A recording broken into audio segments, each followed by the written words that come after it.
The revolt against regulation. Deregulation is back in vogue on both sides of the Atlantic. It is a major plank of U.S. President Donald Trump's agenda, with one executive order requiring government agencies to eliminate 10 regulations for every one they introduce. It is also a priority for the European Commission, which has pledged to reduce administrative burdens by at least 25%. But is deregulation really the boon for economic competitiveness that its proponents claim? The quest to lessen the burden of regulation faced by businesses is hardly new.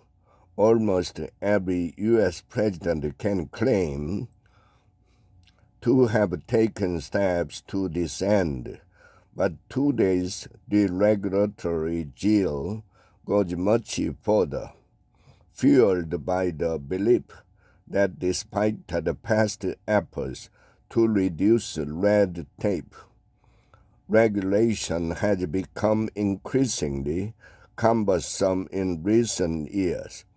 Those touting this narrative can usually cite areas where rules have become more stringent or complex. They might even highlight a rule that seems manifestly absurd.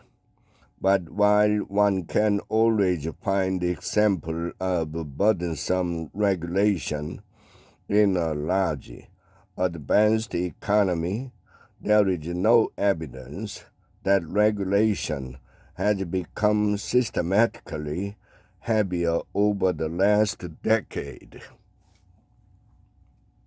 Start with the World Bank. In 2004, the bank pioneered a regulatory intensity metric for its doing business index based on hundreds of factors, such as the number and the cost of permits needed to start a construction project or incorporate a new enterprise. So convincing was this index that major economies such as China designed reforms with an eye to improving their score.